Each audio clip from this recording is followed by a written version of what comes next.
I might have to repeat myself a bit next week, just to catch people up. So, but we're going to start. We will start today. So let me here give you out some maps because I think it makes you can see where everything is that we're talking about, where it's taking place. So we'll start with this group of maps. But I well, you ready? Thank you. Oh, wait, and I have to give you the. So would you like the handouts? Are you staying or, I'd be more than happy to have you. You don't know me. I'm a troublemaker. Uh-oh. You know me, and you know I'm a troublemaker. Okay, so let's sit like here so I can see you better. So what the But angle? this is a woman's thing. No, it is not. They just haven't come yet. I don't know where they are. So.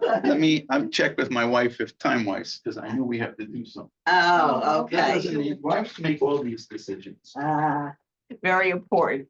So any of you, if you bump into anybody else who, seems like they're interested, I mean, I fell in love with history and Jewish history in my high school days. I went to Manhattan Central and I had most fabulous teachers there. And I majored in college in history. I mean, I went to Stern College. So I took Jewish history courses there too. But at that point you couldn't, that wasn't a major, the Judaica part. So, but my major is in history. And I read constantly. So I've read a lot, about this time period. And to me, it's very exciting because my grandparents, my great grandparents, they all come from this part of Europe. And there's so many movements you'll see as we go into the 19th century. It's fascinating. There's so much that's happening. Well, so we're going to start off historically. I want to explain, well, how did this Pale of Settlement come into being? What's the history of the Jews in Poland and Russia at this time period? Again, we're going to start with the late 18th century and then go into the 19th century. All right. And we'll talk about the different czarina and the czars from this time period and how they impacted upon the Jews who lived in this area. All right.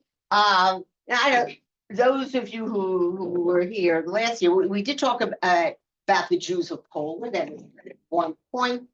And Poland's starting to disintegrate. It had been a great kingdom of Poland and Lithuania. The two countries had joined together. But after the riots of, let's say, Khmelnytsky, which 1648-49, it starts falling apart. The king is no longer as powerful as he had been, and the nobility now rises to the fore. And there are just lots of divisions in Poland. And this is the reason why Russia, plus you'll find out Prussia, that part of Germany, and Austria will take advantage of the fact that Poland is falling apart. Okay, so we'll read together, but then I'll pause to give you some additional information. So by the 1770s, Poland had waited too long to reform itself. It does make some efforts, but it's not working out at all, unfortunately. Unfortunately. First of all, also bear in mind, Poland is Catholic. Russia is, started off like Greek Orthodox, but it's Russian Orthodox. So they're two different branches of Christianity, but they both hate the Jews. So what can I tell you? Protestantism eventually turned against the Jews as well, right? But they historically are virulently anti-Semitic, So this is going to affect, the Jews who are living there. And just to backtrack slightly to remind you that where did the Jews who live in Russia come from initially? So there had been some who lived around, let's say, that Black Sea area, and then moved further north and west. Some in the Crimea area. But there was a big influx of Jews from Germany. who went eastward into Poland. They were initially invited, actually, by the King of Poland. He wanted a middle class. He wanted to modernize his country. So he invited the Jews in, and then times became terrible in Germany, and there was the 30 Years' War, and a lot of economic deprivation, attacks upon the Jews were always blamed for everything. So the Jews started moving eastward. So the population in Poland started to grow. Not as many in what we call Russia today, but Poland. Poland became a huge center of Jews. And we had talked about, we spent several sessions last year on some of the great Rabbanim from that time period, and then the growth of Hasidus, and some of there's and another point I'll prepare a sheet to show you all some of the great Hasidic movement. There are many branches to Hasidism. It's now starts off with the Baal Shem Tov, but then there became many rabbis, right, who came out of that. So just to sort of give you a picture, so we're talking about a sizable population living now in Poland, mixture of Hasidim, but also obviously the Misnagdim. That's the branch I come from Lithuania. But the northern part of Poland is also called Litvaks, because they were following that Lithuanian model. So even though some of my grandparents came from Poland, they were of that same Misnagdish, train. So again, just to give you like an overall thing of what it's like. Poland is the nobility becomes now stronger than the king, and the country starts slowly to fall apart. This is now going to give an opportunity to the more powerful countries around it, particularly Russia and Prussia, and also Austria. And they are going to now chop away at Poland. Okay, so that's where we're up to. So this, you can visualize what I'm talking about. And the Jews are going to be caught, in this. The country's economy and political processes were paralyzed. There's no growth taking place here. A lot of chaos is going on. Mighty Russia had taken Poland's non-Catholic minority under her protection.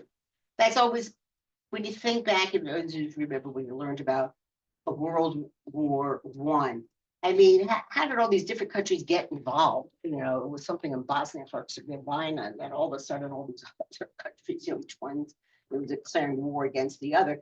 And so Russia at that point, described themselves as the champion of the Slavs. So here they're making themselves, they're the champion of the non-Catholics in Poland. I mean, it's just a ruse, and there are not that many non-Catholics in Poland. Most Poles are Catholic. But again, it's a way to indicate, I have to come in and protect, right, this minority. To anticipate this move, the rulers of Prussia and Austria decided to lure the Russian Tsarina, who was she? Catherine the Great, into a collective partition of Poland. So there are 3 partitions. The first one occurs in the year 1772. Austria carved out Galicia. Okay, there are a lot of Hasidim living in Galicia. Prussia seized Posen. Galicia. Yeah, Galicia. Galicia.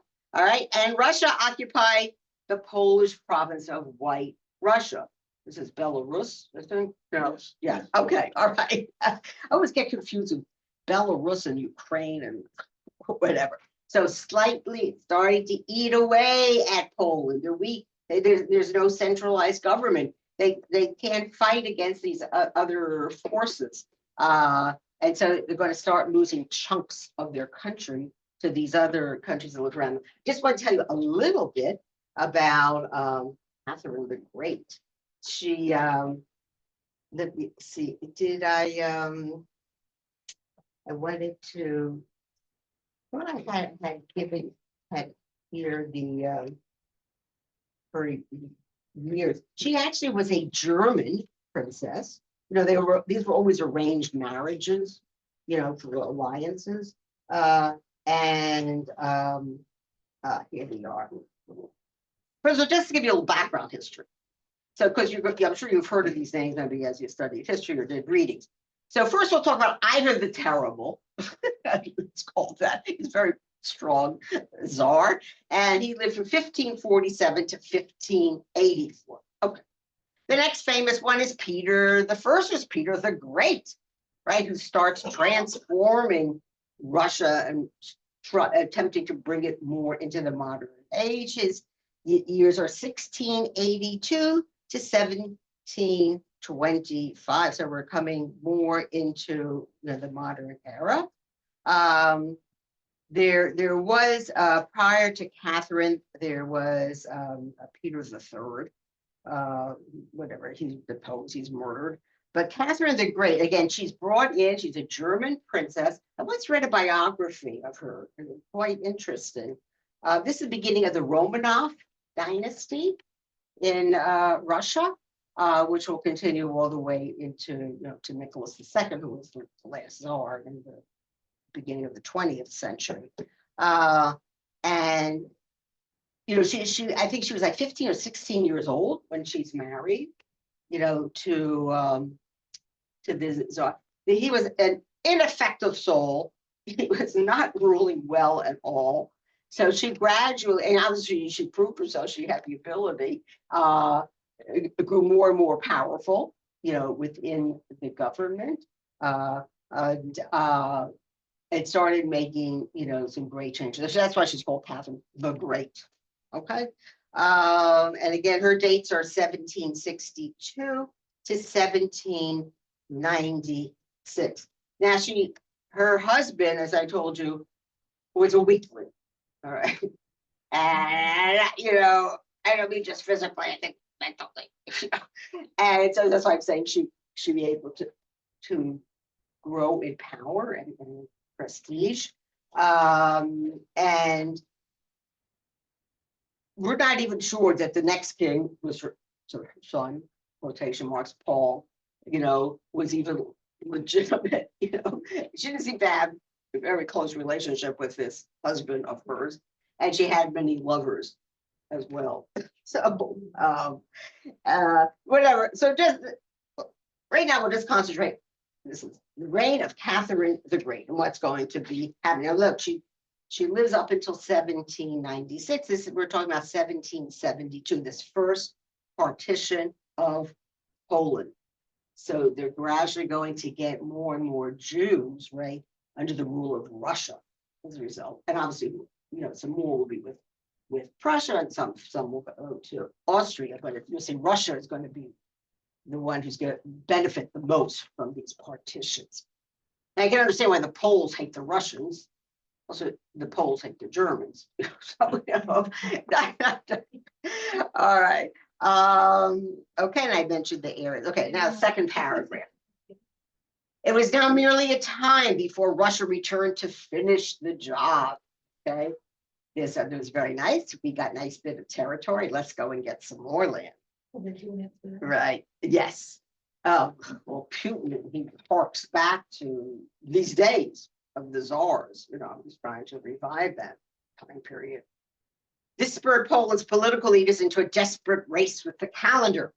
After several years of preliminary study and negotiation, the Polish Diet finally managed to formulate a new constitution, which is called the May Constitution of 1791. So now they're making an attempt, obviously it's going to be too late, but they're going to make an attempt to revise the government in Poland and bring it back also to its former glory days.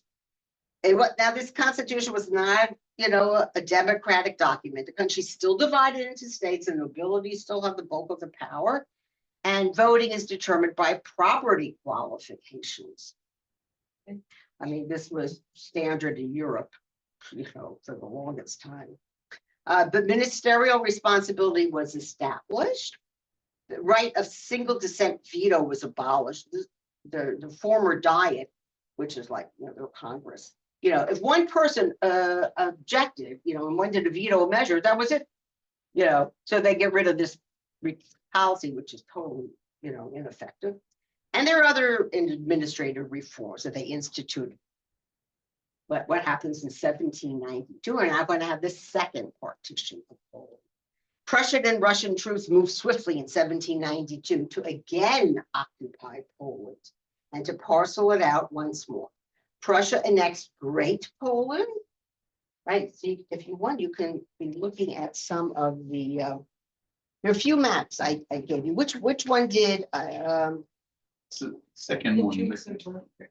the Jews of Russia that I gave you? Okay. And the Jews of Eastern Europe. Okay, so let's just look a bit at the Jews of Russia. So I remember I told you, where had they lived, where had they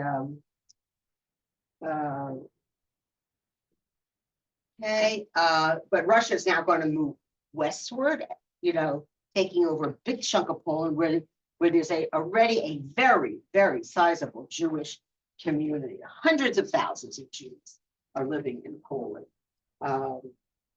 even up to 1 million. That's how large it was. Prussian or Russian, that third paragraph, that's right. They moved in 1792 to again occupy Poland and to parcel it out once more. All right, so Prussia annexed Great Poland and completed its seizure of Posen. Now becomes permanent. This is now all Greater Prussia. Prussia will later become Germany, but that's only under Bismarck, into the end of the 1800s. All right. I have a question. Yes. The Jewish Bill of Settlement Right. is all whatever is encircled in. That's most of Poland. Yes. Whatever Yes. is encircled. That's what happened. So- Exactly. Most of Poland was Jewish then. Yes. No, there were plenty of Poles who lived there. We think But- about 10%. But right, eventually, by World War II, for sure, we were like 10% of the Polish So why is it population. encircled in the black line? Because that became the Pale Settlement, became part of Russia. So Poland is no, Poland became part of Russia. yes, Yeah. right. Some went to Remember what Prussia, we- that's what I'm talking about, this partition. Some went to, is incorporated by Prussia, that's Germany.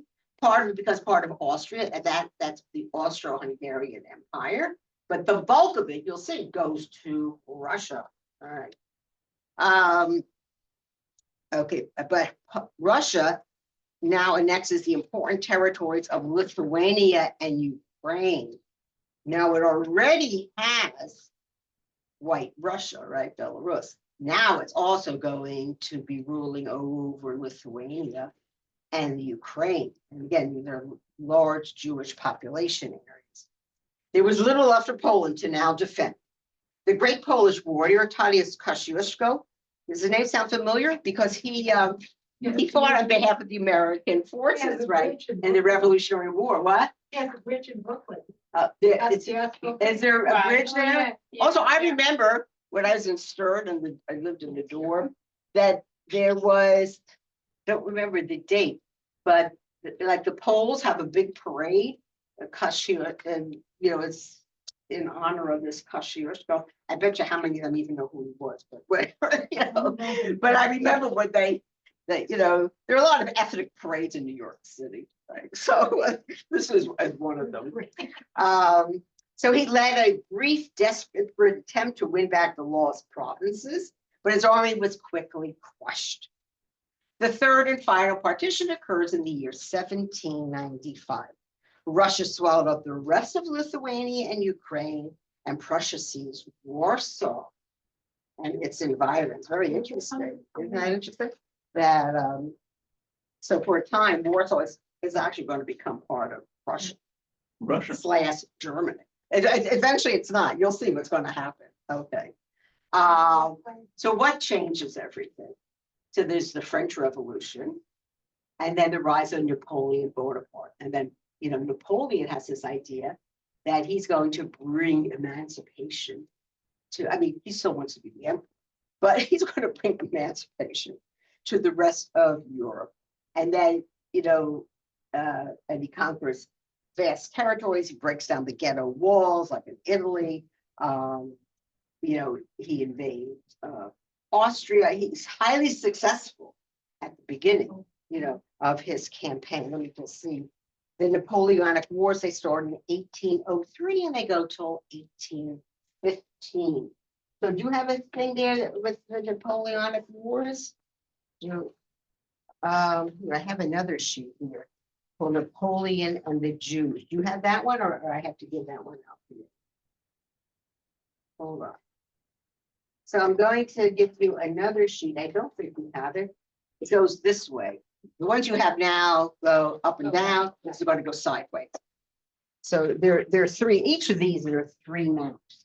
I didn't want Andrea to run off this. I could have too far to find it. So I told her to run off. Divide them to 3 and 3. All right. So first of all, here we talk about the emancipation of European Jewry. Well, it's going to go all the way up to 1918, but you could just see the dates there. But it starts 1789. That's the French Revolution. All right. But it's mostly under Napoleon that he's going to go eastward. Of course, his big mistake was attacking Russia. And then it gets bogged down in the snows. This is the same thing happens in World War II with Hitler. That's true. Right. That Russian bear is very hard to infiltrate and to try to conquer that land. They thought it was going to be campaigns. I mean, both Napoleon and Hitler, and they were not. And they get stuck there in those terrible winters. And the people in Russia were, well, we never read Tolstoy's War and Peace. That's about this time period. All right. Okay, let me go on.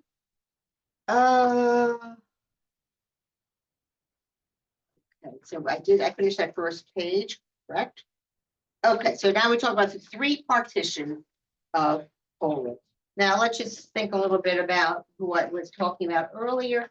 So Catherine the Great, she died in 1796. Her son Paul was totally ineffective.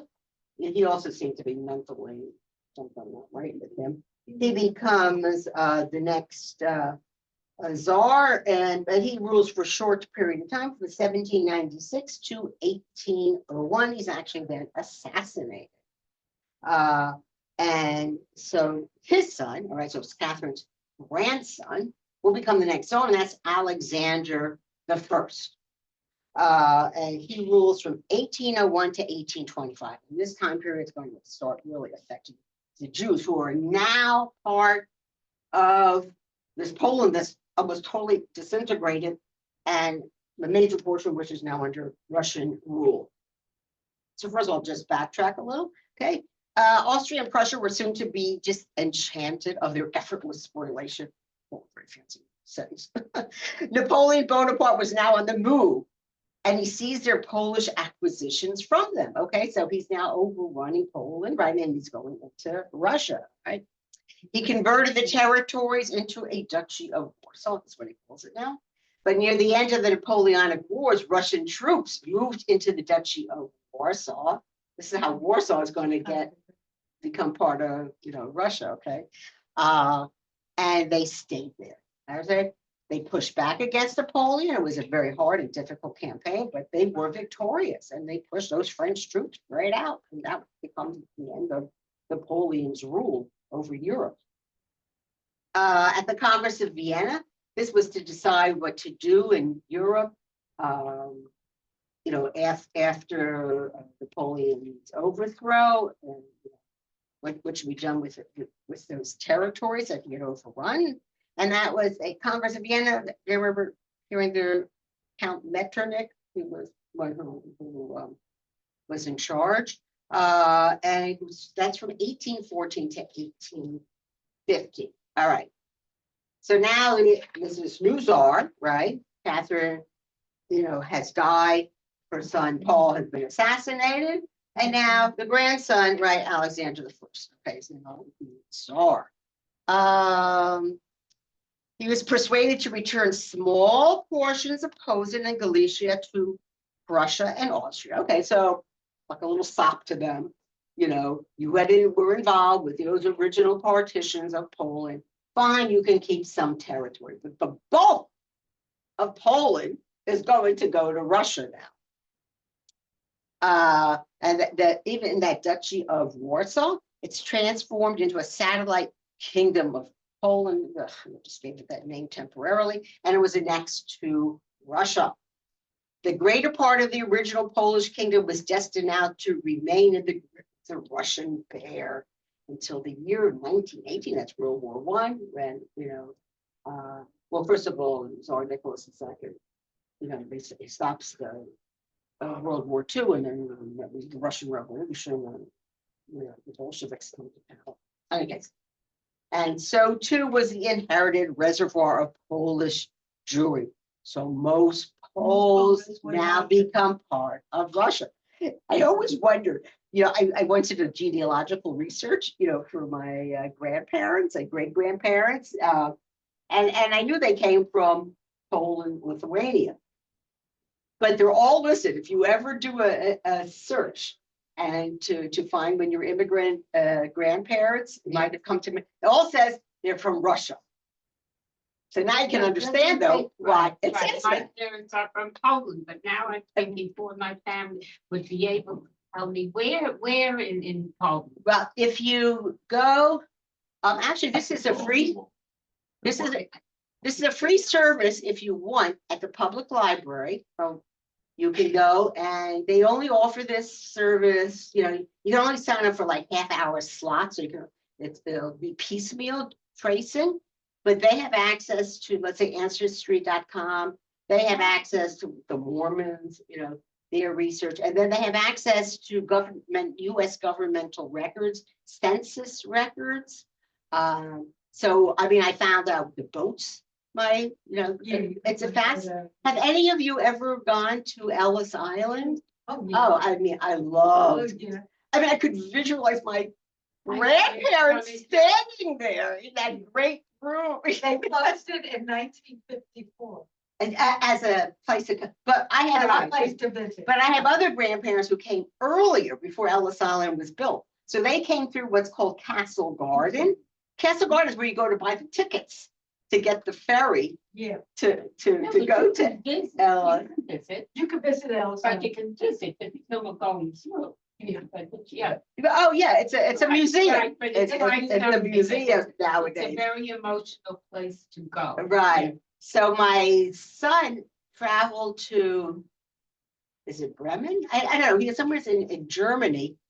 There's a museum there dedicated to the line, where a lot of the boats left from there. In other words, the Jews from Poland, Russia, they made their way to northern Germany, and then they got on the boat and went through the North Sea and eventually to the Atlantic. And they have, records there of all the boats. So I know what boat and my son found the picture, so I know the boat. My niece found it. And it's amazing. So it's like, if you're interested, and you have to pay on your own, so let's say to hook up to ancestry.com. But it's for free. You can go to a public library and one of the librarians there is trained. I actually did it at the West Boca branch. There was this wonderful young woman there. She's no longer there, but now I see they're doing it in the Glades Road branch, which is the one that's very close here, Century Village. I know my mother went from Marseille. Oh, she came through there. Very interesting. From Marseille. Wow. So she said, I was in France. Yeah. But that's where they live. Oh, how fascinating. It really is. And then she said one day she woke up and she was Russian. Wow, She said yeah. she wasn't Polish anymore. Uh, I said, you learned Russian? She yeah, said, but that's interesting that her boat sailed from Marseille. Most of them were sailing from Germany. Some maybe went all the way over through France and sailed. Yeah, that's what you did. But I would say the bulk of the Jews who It came. wasn't a luxury line. No, these were not luxury life. I feel my father actually was born in the United States. Oh, And- really? But I figured it out. He was born 1907. So, and I said my grandparents were immigrants in 1907. So that but my poor grandma meant that she was pregnant with him. So he must have been conceived, in Lithuania. His parents come from Lithuania. she crossed the Atlantic, pregnant, and then she gave birth to him in the United States. So he was an he's an American. American. He's an American, because it depends when he was born. Yeah, right. All right, so let's just go on a little bit more about this. Okay, so now you now see what's happened. Most of Polish Jews, it means Poland and Lithuania, are now under the rule of the Russian Empire. Okay, and now we're talking about the time period of Alexander the First. We're going to study more. How did Alexander the First deal with the Jews? But they stayed in Poland. But it's no But they're longer Russians. Poland. Okay, It's but they now didn't have to Russia. go to Russia. No, Russians did not want them.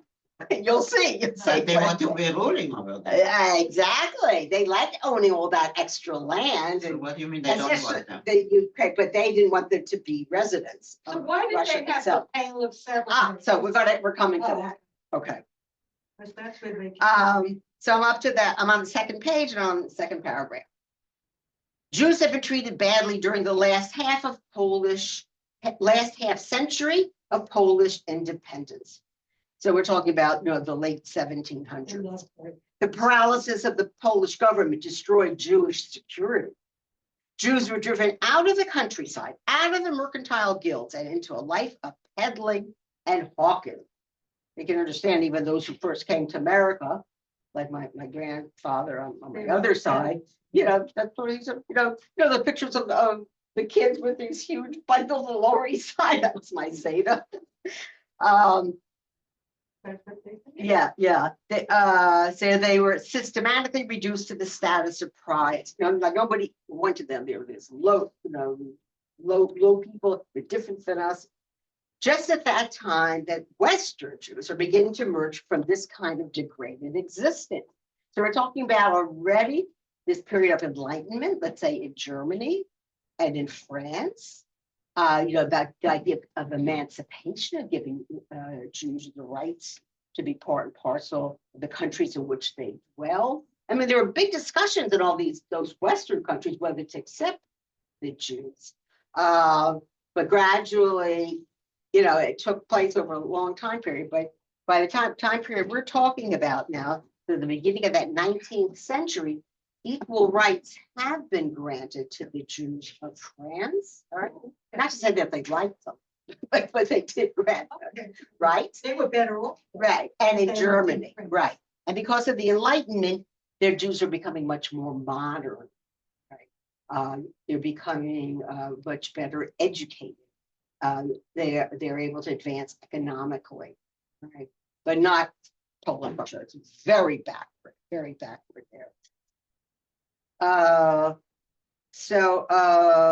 When the Constitution of 1791 was inaugurated, it actually seemed as if their hopes might be fulfilled. So there's a short period of time where it seemed things might turn in Poland. This is before they start getting, taken over completely by Russia. And while the Constitution was being prepared, a group of Polish legislatures actually investigated the Jewish community. They did the same thing in France. Napoleon had pulled together the members of the assembly. Also, are the Jews worthy to be considered French? Did he like the Jews? Did he accept them? Yes. He Yes. did. Yes, he did. Based on their study, suggestions were submitted for the alleviation of anti-Jewish restrictions, but nothing was done. It's all talk. The Jews were completely cut off in this last will of dying Poland. So there were some more enlightened, I'm talking about Jews now, more enlightened Poles. There always are some enlightened people in every country, who want to be more liberal, more accepting, who want to grant, more equal rights. But there's definitely a small minority. So in the end, first of all, nothing came over because then Russia invades. A large number of Jews participated in Kosciuszko's abortive uprising, then of 1794. Just to give you some interesting information, so I'm at the last paragraph here about who some of these people were who were involved, in this uprising. against, Russia's taking over now Poland. Under the direction of his name is Barak Joshua, I don't pronounce his name, a Jewish estate manager, a Jewish legion was organized to fight at the ramparts of Warsaw. Thousands of Jews contributed to the insurgent forces. Most of the Jewish volunteers were under the influence of French revolutionary ideas, okay? So for that, we do have to thank Napoleon, right? Because he is the one who's, because of his invasion, he's introduced, right? Well, that will come later. He's actually from 1803 on. That's when Napoleon invades. But they've all heard of the French Revolution. They've heard of the American Revolution. Well, probably America's so far away. It probably didn't affect their psyche so as much. But just the idea, though, that people will rise up against a ruling government, of a monarch, and now declare, their independence, right? And France, certainly, that's Europe, and here they rose up and they, defeat, the monarch. Well, they ended up beheading them. That's, Louis the 16th and Marie Antoinette.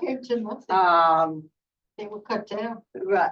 Well, the monarchs were cut down, but it was a successful revolution. Right? It was against the monarchy, it was under the rule of a king, it was also against the church at that time. Okay, so now they've heard about this revolution, and they think, well, how fantastic, and they want to be part and parcel of this great movement that's spreading now throughout Europe. They were convinced that national liberty was one of the indispensable prerequisites for Jewish emancipation. Well, it's true. If everybody's going to be granted rights, well, they too want that, for themselves. Nearly every member of the Jewish Legion was cut down by the Russian cavalry. They were all murdered. Josilovich himself was later killed in a battle by the Austrians. The bulk of Polish Jewry, together with Poland itself, is now turned over to the Russian rule under Catherine the First, Catherine the Great. Okay, but then I explained to you. Now we go through Paul the First, an ineffectual ruler, and now we're going to come to Alexander the First. So now I'm going to give you a little bit more of a history of Russia. So I'm on that third page. 18th century Russia, we say 18th century, we're talking about the 1700s, extended from the banks of the Vistula to the steppes of Siberia, and from the Baltic, right, to the south, to the Black Sea, right? I mean, the Baltic's in the north, Black Sea's in the south. Geographically, it was the largest empire in the world. Yet the empire of the Tsars was a semi-oriental nation. It was backward. And most of its people were semi-barbarous. The all-engulfing religiosity, which had declined in Western Europe, right? Because at this point, the church is no longer such a powerful entity in Western Europe, but it's still going to be in Russia, which had declined, still endured in Russia with all its consequences. To the devoutly Greek Orthodox Russian, the Jew, well, just like the Catholic Church, was, an infidel and a poisoner of the true faith. Memories of Judaizing heresies. You remember that famous story of the Khazars of the 7th century, right? The Khuzari is about that, right? There were conversions in the 16th century. Because at that point, the Jews had been welcomed and were having a positive influence on some of the people. Throbbed like an old wound in the minds of the clergy and the autocracy. Autocracy means the nobility.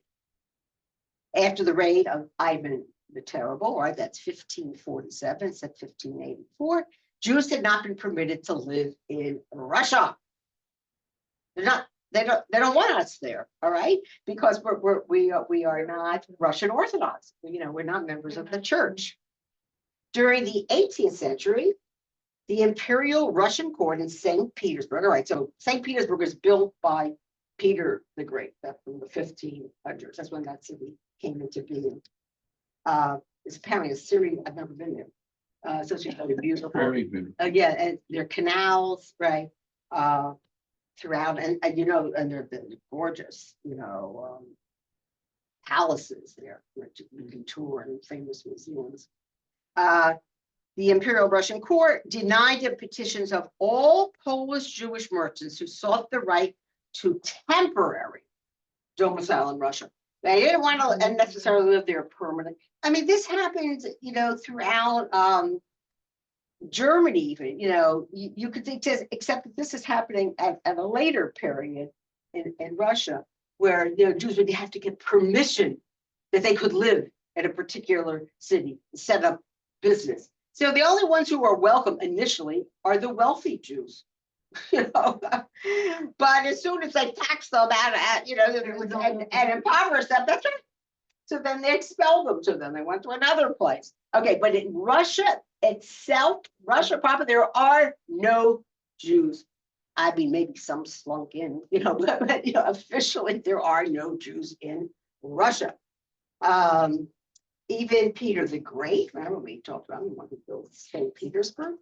1652 to 1725, who imported thousands of non-Russian nationals for the sake of modernizing his empire. So he was open that other non-Russians could live in the country, you know, and they could contribute to its economy, but he refused to admit the Jews. So this anti-Jewish feeling is like endemic to the Russian mind. A full century and a half later, the Tsarina Catherine II, it's called the Great, that's her dates are 1762 to 1796, expressed the same hostility. She's also virulently anti-Semitic, and denying entrance to a group of Jewish tradesmen.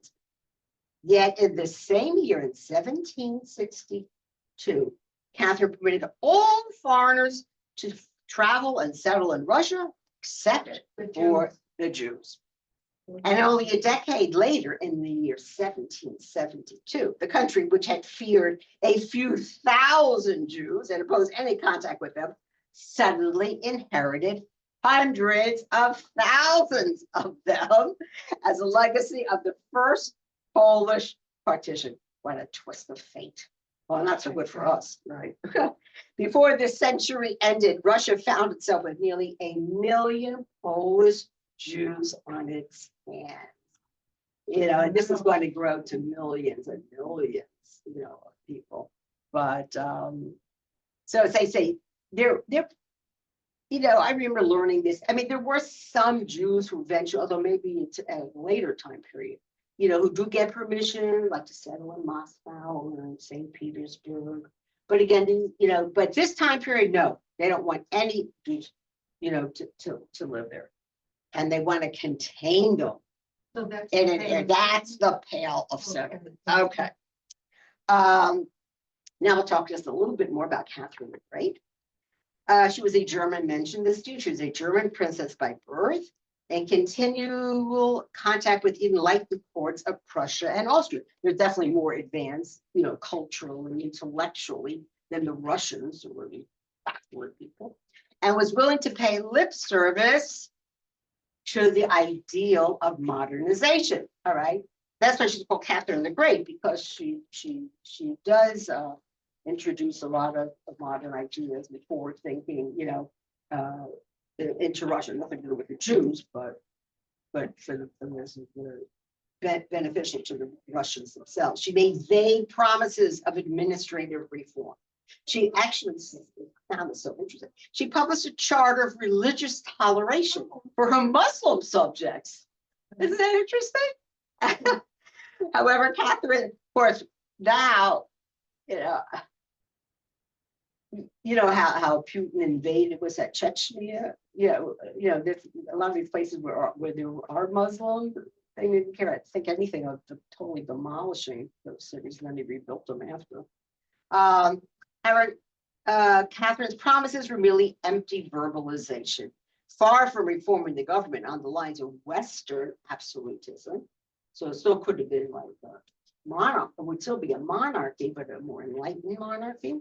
The Tsarina decentralized her administration by turning over vast areas of land to the nobility. Because very often, you know, we'll hear stories of Jews living, you know, in the Pale of Settlement, And you know how they pay their taxes to a particular nobleman, you know, in their state, so that's the reason, you know. Not saying they didn't pay taxes also to the national government, but, you know, their immediate concern was what they owed the nobles.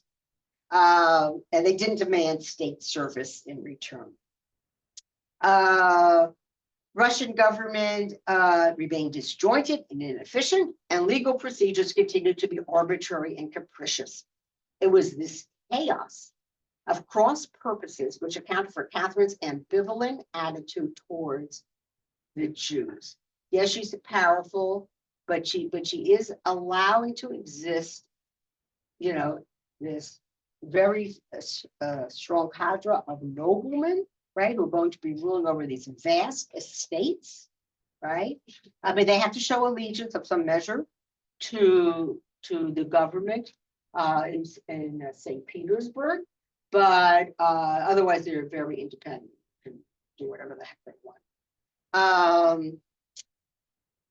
Okay, in 1772, and now we're coming to closer to the, you know, into her reign. Her posture as an enlightened despot. She was described.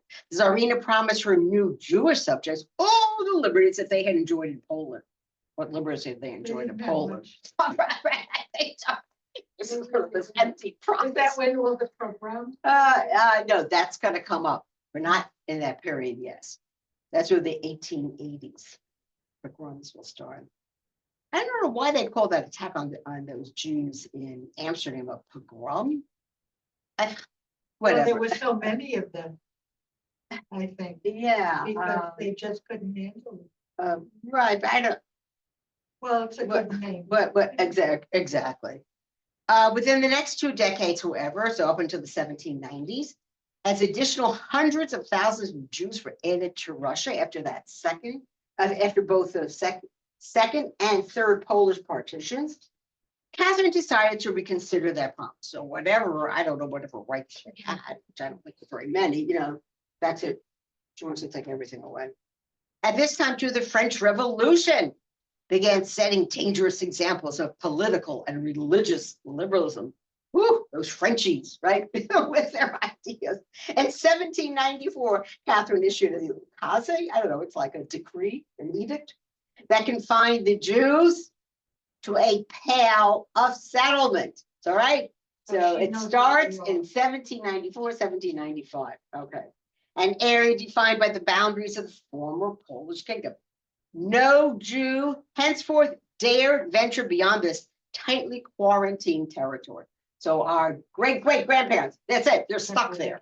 Okay. They can't go beyond it. They can't, I mean, people in those days didn't emigrate to other countries. And, you know, and the bulk of these people, they're poor. They didn't even have the means, even if they wanted to go to live someplace else.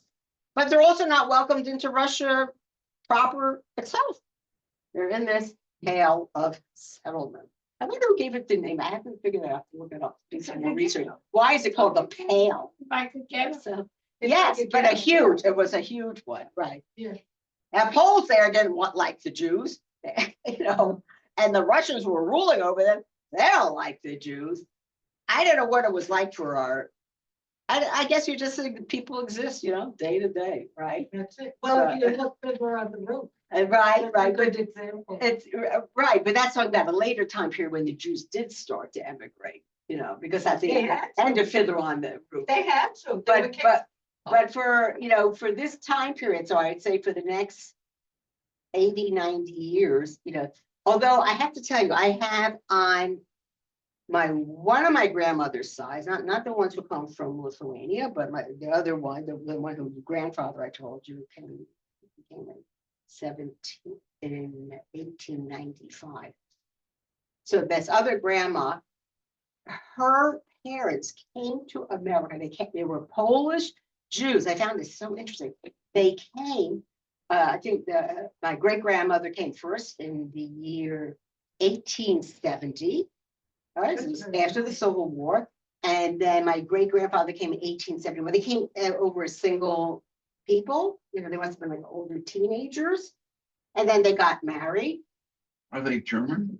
No, that's why they were They're Polish. Polish Jews. So obviously some Jews did leave. The mass migrations won't start till the 1880s. You know why they left? They wanted them in the army, and the Jews did not want. No, them at into this the point, army. that's later. That's later, That's a. because that was a good Right, reason. but that was for at a them not to later stay. time period. They came for economic reasons. Apparently their Oh, for sure. life in Poland was very difficult. They were very poor.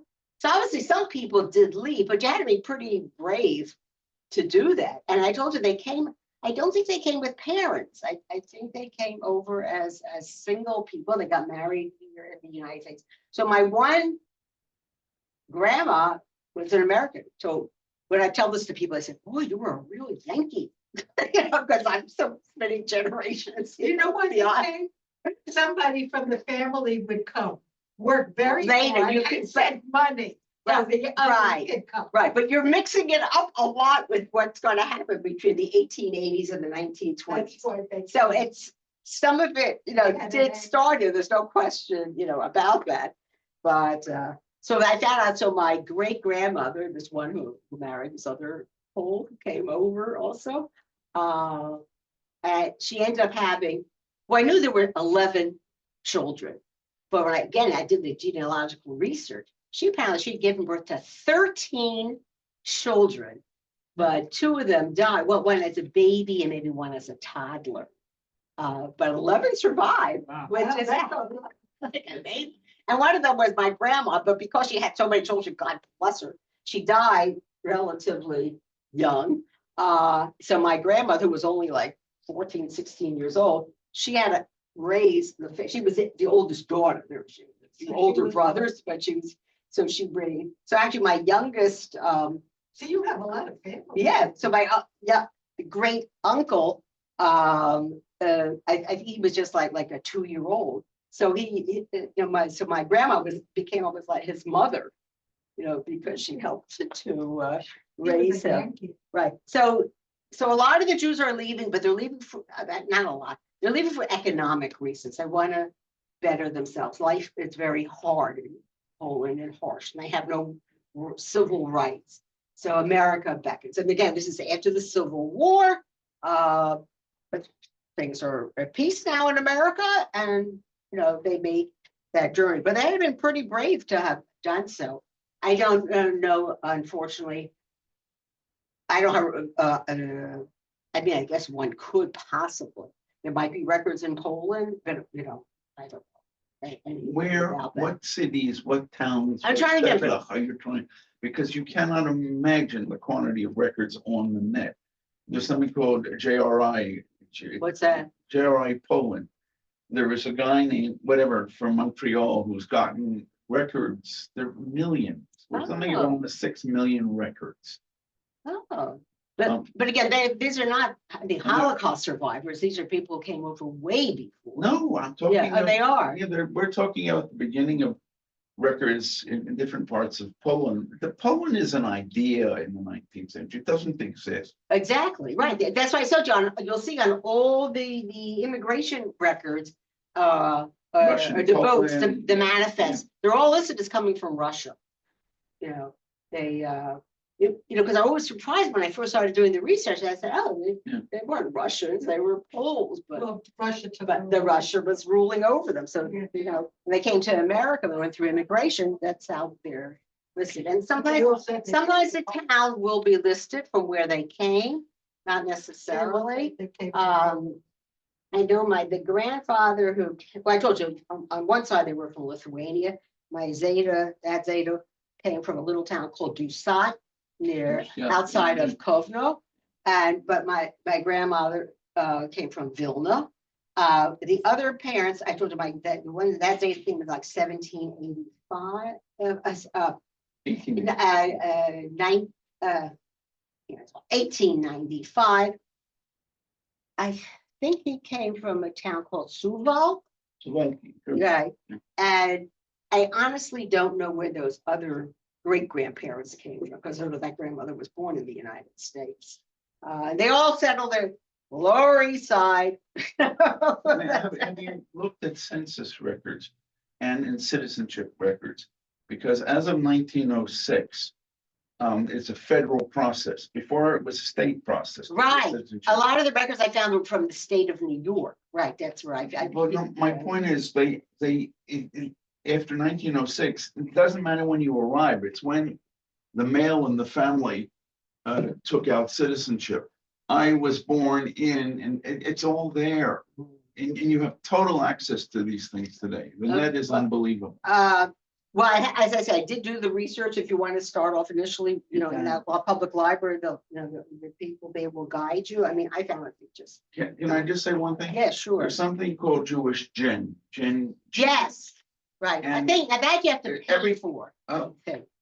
To Yeah. get onto the thing you're done with, if you want extremely detailed things, it's gonna cost you $100 a year. It's unbelievable Yeah. what they have. I mean, they have millions and millions and millions of I know, records. it's amazing, It's like beautiful. out there, yeah. It's beautiful. It's so I started doing, some of the research. Just because I was so curious, to find the background. So I don't know, let my kids do some of the extra work, beyond, but it's amazing.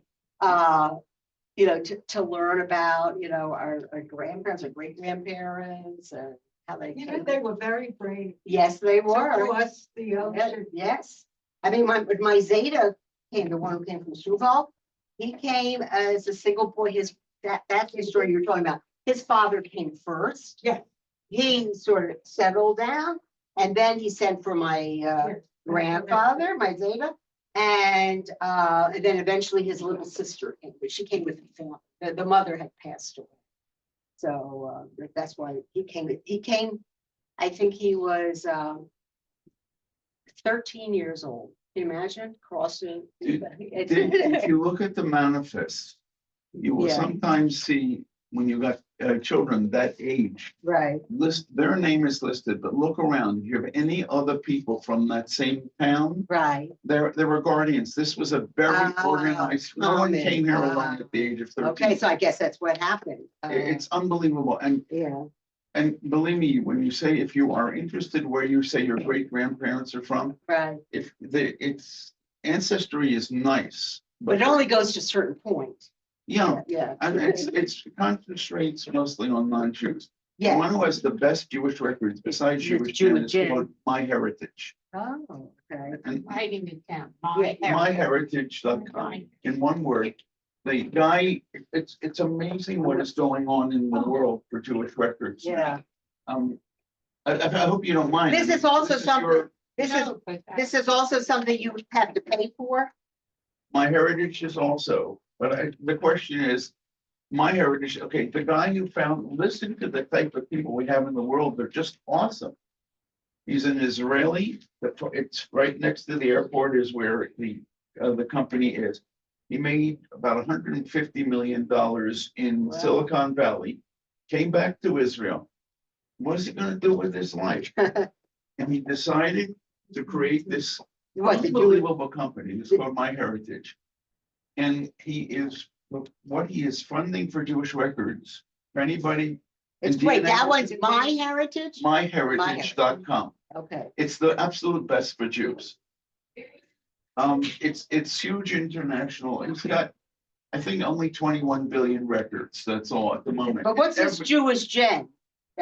That's just, Jewish Gen is run out of New York, jewishgen.com, .org, excuse me, .org. that one's Jewish Jewish. Gin, that- .org, but if you put in Jewish Gen, I did Jewish. look It will pop up, right. Yeah, and that, look, you don't even know where to begin. It's unbelievable. Why is And the poem been so interested in the? for a very simple reason. What? They want to like secretly convert, No, or backtrack, They believe Mormonism exists only since the mid-19th century.